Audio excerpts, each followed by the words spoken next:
안녕하세요. 소소입니다. 오늘은 우한폐렴, 신종 코로나 바이러스에 대해서 이야기해 보려고 합니다. 미국 쪽이나 레딧을 보니까 차이나 콜드라고도 부르더라고요. 그래서 이런 여러 가지 불리고 있는 신종 코로나 바이러스에 대해서 얘기를 하려고 하고요. 얘기함에 있어서 네가 뭔데 이걸 얘기하느냐라고 할 수 있겠지만 먼저 좀 자기소개를 간단히 하면 저는 지금은 의사 일을 안 하고 있지만 일단 의사 면허는 있고요. 그래서 대한민국에서는 의사로 인정을 받고 있습니다. 그리고 메르스 때는 병원에서 근무하기도 했고요. 그래서 어느 정도의 기본적인 병원의 이 코로나 바이러스에 대한 기본 상식은 갖춰져 있는 사람이고 경험도 있다 보니까 대부분의 여러분들보다는 잘 알고 있는 것 같아서 여러분들이 아셔야 될 만한 내용 혹시 그리고 궁금할 만한 내용들을 정리해서 영상을 올리게 되었습니다. 일단 먼저 우한시, 이번에 우한폐렴이라고 불린 이유가 이제 우한시에서 발생해서 그런 건데요. 우한시의 지리적 특징이 사실은 이번 신종 코로나 바이러스의 확장성에 많은 영향을 미쳤다. 를 먼저 보시겠습니다. 이 미친 이유에 대해서.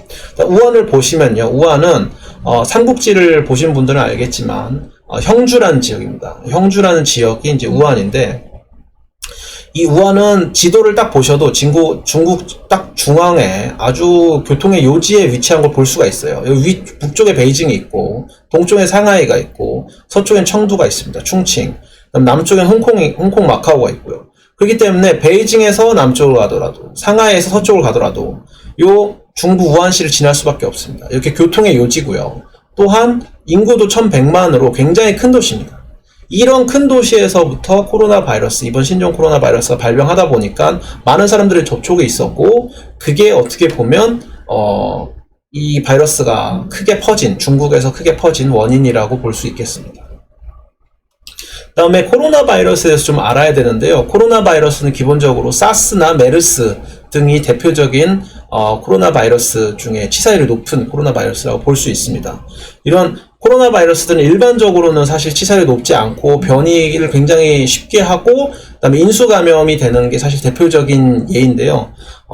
저희가 사스 같은 경우에는 사양 고양이 혹은 박쥐에서 유래됐다고 많이 의심을 하고 있고 공식적으로 메르스 같은 경우는 낙타에서 유래됐다고 많이 보고 있고요. 그다음에 HIV 같은 그런 에이즈는 원숭이에서부터 유래됐다고 보고 있잖아요. 근데 사실은 이런 유래되는 거는 기본적으로 이런 동물들과 그러니까 저희가 가축으로 기르지 않는 동물들, 이런 동물들과 과도한 어떤 체액 교환 혹은 무슨 관계가 있었기 때문에 사실은 이런 이종 간 바이러스 감염이 일어나는 겁니다. 그래서 사실 굉장히 유명한 얘기인데 HIV 같은 경우는 원숭이와의 성관계를 했기 때문에 감염이 됐다는 게 현재는 학계의 정설이고 그 외에도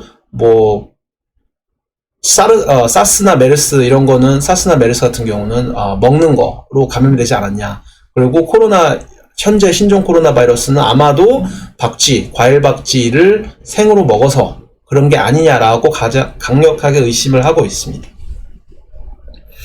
코로나 바이러스가 왜 코로나 바이러스라고 부르냐면요. 요게 이제 코로나 바이러스 현미경을 확대한 사진인데 요 바깥에 있는 뾰족뾰족한 게 코로나처럼 보이기 때문입니다. 코로나라는 거는 이렇게 왕관이라고 불리기도 하고요. 그래가지고 이렇게 왕관같이 생겼다 혹은 태양에 있는 코로나 이런 것들랑 유사하다 이래가지고 코로나 바이러스라고 부릅니다. 그 다음에 마스크, 여러분들 걱정을 많이 할 텐데 마스크에 대해서 걱정을 많이 할 것 같아서 마스크에 대한 얘기도 잠깐 준비를 했습니다. 일반적으로 마스크는 크게 여러분이 일반적으로 쓰는 일반 마스크랑 방역용 마스크 두 가지가 있습니다. 방역용 마스크는 이렇게 생겼고요. 크게 한국에서는 한국 방역 마스크라고 불리는 KF94, 그리고 미국에서 하는 N95 이 두 가지 마스크가 존재합니다. 메르스 때는 보건복지부, 질병관리본부에서는 보건복지와 질병관리본부가 N95 마스크를 권고했었는데요. 요거는 나중에는 좀 약간 과한 거 아니었냐라는 주장이 의료계에선 있었습니다. 그 이유는 일반 마스크와 방역 마스크가 실질적으로 이 감염을 유의미한 차이로 막아준다는 증거가 별로 없었고요. 실제 몇몇 논문에서는 감염도가 비슷하더라, 어느 마스크를 쓰더라도 라는 이야기가 나올 정도로 사실은 유의미한 차이가 없지 않느냐가 있었고요. 그러더라도 의료진은 환자를 보는 의료진은 병원 전체 직원들 말고요. 의료진에 한해서는 N95 마스크를 쓰라는 게 일반적인 원칙입니다. 그 이유는 방역 마스크는 이 바이러스가 마스크를 통과하지 못합니다. 통과하지 못하기 때문에 이론적으로는 손을 잘 씻는다면 감염이 될 수가 없고요. 일반 마스크 같은 경우는 야외 활동을 많이 하는 경우에는 그냥 일반 마스크를 쓰는 게 더 편하지 않겠느냐, 라고 해서 일반 마스크라고 쓰는 거를 권하고 있는 상황입니다. 사실 마스크도 중요하지만 사실 더 중요한 것은 손 씻기입니다.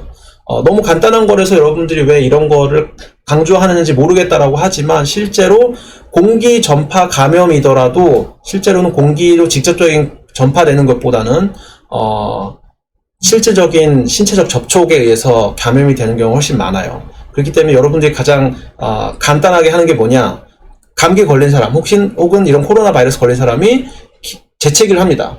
그러면 분명히 소매로 재채기 이런 식으로 하라고 교육을 하지만 습관상 사람은 습관의 동물인지라 손에다가 재채기를 하시는 분들이 굉장히 많아요. 아직도.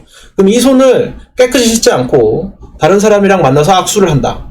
그러면 그 악수한 분은 그 체액이 그대로 붙겠죠. 그대로 붙고 내가 얼굴을 만진다던가 아니면 나중에 눈을 비비는 행동을 한다던가 라는 행동을 했을 때는 감염에 굉장히 취약한 상황이 됩니다. 그렇기 때문에 자주 손을 씻는 게 굉장히 중요하고요. 이 손을 씻는 거는 유의미하게 예방을 하는데 이런 공기 전파 감염이더라도 유의미한 예방 효과를 줄 수 있습니다. 그래서 굉장히 중요한 거라고 볼 수 있겠습니다. 그 다음에 또 다른 점은 어떤 거냐면 이거는 이번에 보건복지부에서 새로 발표한 건데요. 신종 코로나 바이러스 감염증 신고 대상자입니다. 이거는 의료기관에 배포되는 거지만 여러분도 아시면 본인이 이 해당이 되는지 안 되는지 기본적으로 클리닝 할 수 있을 것 같아서 가져왔고요. 일단 14일 이내 중국을 방문한 자, 그리면서 폐렴이 영상의학적으로 확인된 자, 이 같은 경우는 무조건 신고 대상입니다. 그러니까 코로나 바이러스, 지금 신종 코로나 바이러스는 발열은 거의 대부분 환자들이 나타나요. 그래서 발열이 있다. 그럼 1차적으로 의심 대상이 됩니다. 근데 중국 전역에서 발열이 나는 사람 너무 많으니까 발열 다음에 나타나는 게 폐렴 증상이거든요. 엑스레이를 찍었을 때. 그래서 엑스레이상 폐렴이 있으면 그 중국을 방문했으면 이거는 검사를 자세히 해봐야 된다. 이게 첫 번째고요. 두 번째는 중국 후베이성, 그러니까 우한시가 속해져 있는 후베이성을 갔다 왔고 혹은 갔다 온 사람, 확진 환자에 밀접한 이건 2차 감염을 지금 우려하고 있는 건데 한국 정부는 2차 감염이라는 거 뭐냐면 기본적으로 이 지역에서 걸려서 한국을 와서 한국에서 다른 사람에게 퍼뜨린 사람, 이게 사실은 2차 감염입니다. 이런 2차 감염 대상인 사람, 이런 사람들 중에 발열이 나거나 아니면 기침, 인후통 같은 호흡기 증상이 있거나 감기 증상을 보시면 돼요. 감기 증상이 아무거나 있으면 이런 분들은 절대 병원을 그냥 가시면 안 됩니다. 병원 가시면 안 되고요. 꼭 1339에 전화하셔가지고 이게 지금 병원에다가 이제 붙이라고 이제 준 건데 이 포스터예요. 14일 이내 중격을 다녀오신 분 혹은 확진 환자와 사실은 여기는 안 나와있지만 확진 환자와 접촉한 사람들은 그리고 발열, 호흡기 증상이 있으면 병원에 들어오지 말라. 병원에 들어온 순간 그 병원에 있는 모든 의료진, 모든 다른 환자, 대기실에 있는 환자들은 다 감염이 될 가능성이 있습니다. 실제 메르스 때도 가장 문제가 됐던 게 걸린 환자들이 돌아다니는 거였죠. 다른 여러 병원을 돌아다니는 게 사실 가장 문제였고, 그래서 질병관리본부 1339에 전화해가지고 본인 증상을 얘기하면 이 신종 코로나 바이러스 지역 거점병원 주소를 알려드릴 겁니다. 그러면 그 거점병원에 가셔가지고 거기서 격리된 상황에서 진료를 보시는 게 가장 본인을 위해서 그리고 이 사회 구성원들로서 가져야 되는 기본적인 의무감이다. 절대 기본적으로 돌아다니면 안 된다. 마찬가지로 한국이 세계에서도 가장 병원 문턱이 낮은 나라입니다. 하지만 이런 시기에는 가급적 심한 경우에 당연히 병원을 가야 되지만 약한 걸로는 병원 가는 것을 자제하기를 개인적으로 부탁드립니다. 네, 알아서 사실 많이 하시는 경우는 많지만 이런 경우 중국에서도 사실은 우한시 영상이 뜨잖아요. 우한시 영상이 뜨면 병원에 치료약이 부족하다, 병원에 병실이 부족하다, 환자들이 줄을 엄청나게 길게 서 있다. 이게 사실은 굉장히 위험한 겁니다. 이런 대기실에 있는 중에 한 명만 사실 확진 환자가 나와도 거기 대기실을 기다리는 사람들 중 대부분은 확진이 아닐 거예요, 사실. 근데 이 사람들은 전부 다 감염될 가능성이 있어요.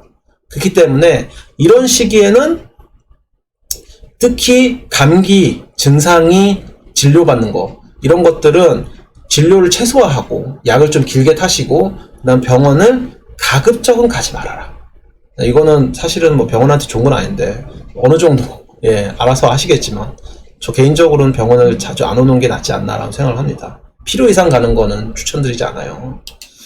그 다음에 그러면 이 전염병이 어떤 식으로 감염되는지에 대한 얘기를 좀 해보겠습니다. 일단 우한폐렴은 잠복기가 최대 14일입니다. 최대 14일이고 보통 2, 3일서부터 많이 2, 3일서부터 증상이 나타나는 경우가 있고요. 평균적으로 7일 정도면 증상이 나타납니다.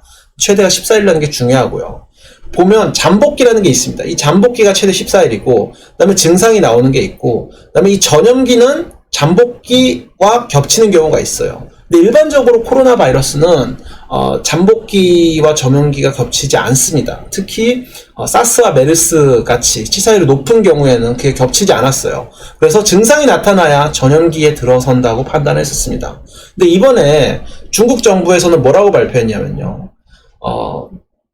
중국 국가위생건강위원회에서 뭐라고 발표했냐면 우한폐렴은 잠복기에도 전염성이 있고 간염 초기에는 체온이 높지 않거나 정상인 경우가 많다라고 얘기를 했습니다.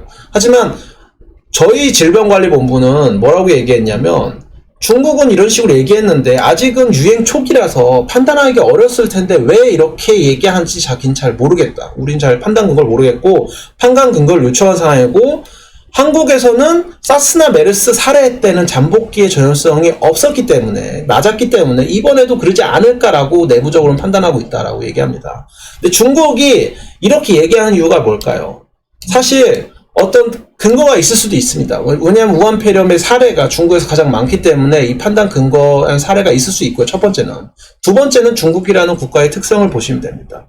중국은 이번 우한폐렴 초창기 때는 굉장히 정부 전체에서 이걸 쉬쉬했었어요. 쉬쉬했었고 그게 세계적 조롱거리가 되기도 했었죠. 인터넷에서. 그렇기 때문에 본인들의 방역 대책이 실패한 것을 이런 이유를 들을 수가 있어요. 이거는 잠복기에도 전염성이 있었기 때문에 우리 방역이 실패한 거다. 그러니까 병이 특이한 걸 실패한 거지 우리 방역이 정말 실패한 게 아니다라는 이야기를 하기 위해서. 왜냐하면 이게 가능하면 국가위생건강위원회의 잘못이 아니기 때문에 면피용으로 얘기했을 수도 있다. 근데 두 가지 가능성을 다 사실은 다뤄야 될 것 같고요. 아직까지 특별하게 한국에 있는 자료 혹은 인터넷에 있는 공개된 자료 중에서는 잠복기에도 전염성이 있다는 증거는 없는 걸로 보입니다. 하지만 최소한 증상이 있을 때는 전염성이 있기 때문에 증상이 있는 분들이 병원에 오는 거고요. 그래서 병원 출입을 자제해달라 라는 얘기를 했습니다. 다음에 이거는 인터넷에 돌아다니는 얘기를 좀 더 해볼게요. 궁금하신 분들이 있을 것 같아서 이 생화학무기연구실 음모론에게 있고요. 우한 국가생물안전실험실 P4 연구실이라는 얘기가 있는데 이게 이제 생체화 무기를 쓰기 위해서 생화학 무기를 쓰기 위해서 바이러스를 연구하다가 나왔다라는 음모론이 있습니다. 근데 지금까지 밝혀진 그리고 피사 실험실에서 사스와 같은 코로나 바이러스도 분명히 실험을 하고 있었다.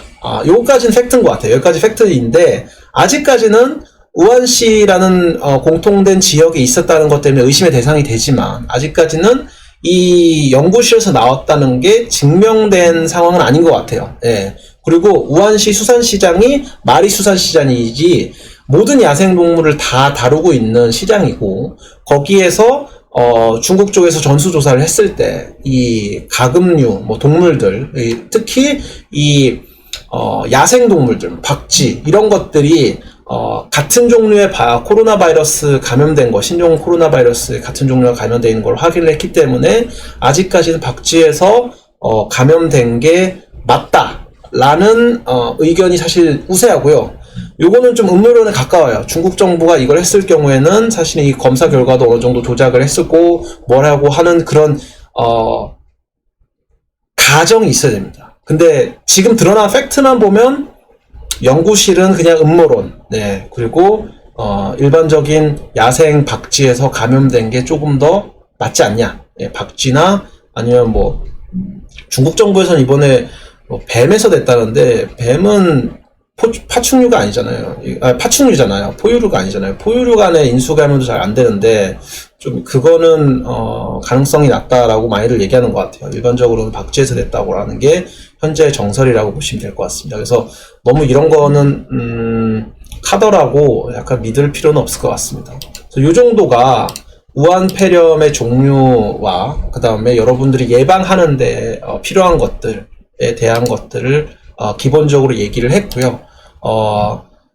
메르스 때 사실 방역 대책이 많이 빵꾸가 뚫렸기 때문에 많은 의료진들이 고생을 했었습니다. 그래서 이번에는 그러지 않기를 바라고, 아직까지는 한국 내에서는 2차 감염자는 없습니다. 모두 다 우한 지역을 갔다 온 1차 감염자였고요. 물론 춘절 때 중국에서 많은 사람들이 한국에 들어왔기 때문에 앞으로 이번 주와 다음 주 정도가 얼만큼 많은 감염자, 그리고 2차 감염자가 나타나는지가 이 바이러스의 전염의 중요한 지표가 될 것 같습니다. 그래서 이번 주와 다음 주 굉장히 조심하시고요. 2주 동안만이라도 깨끗이 손 씻고 다니고 마스크를 가급적 착용을 하시는 것을 추천드리겠습니다.